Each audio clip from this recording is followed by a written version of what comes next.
আসসালামু আলাইকুম। আমি তেলের মধ্যে পেঁয়াজ কুচি, রসুন কুচি, কাঁচামরিচ ফালি দিয়ে দিয়েছি, দিয়ে একটু নেড়ে চেড়ে চাপা শুটকি দিয়ে দিলাম। এখন আমি একটু নেড়ে চেড়ে নেব।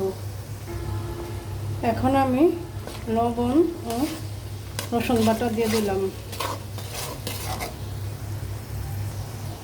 এখন আমি হলুদের গুঁড়া, মরিচের গুঁড়া, ধনিয়ার গুঁড়া দিয়ে দিয়েছি পরিমাণ মতো।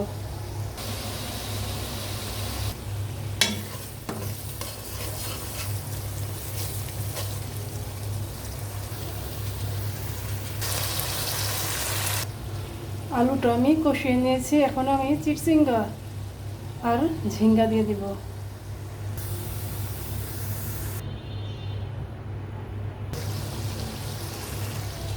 সবজিটা আমি ভালো করে কষিয়ে নিয়েছি। এখন অল্প পরিমাণে পানি দিয়ে দিব। এখন আমি রান্না করে নেব। এখন আমি দুটো কাঁচামরিচ দিয়ে দিয়েছি আর কয়েক কোয়া রসুন দিয়ে দিয়েছি।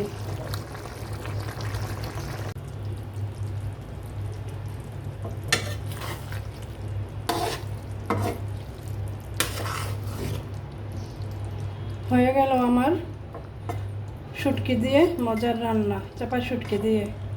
এভাবে রান্না করে আপনারাও খেয়ে দেখবেন, অনেক মজা লাগে। আশা করি আমার ভিডিওটি আপনাদের ভালো লাগবে। আল্লাহ হাফেজ।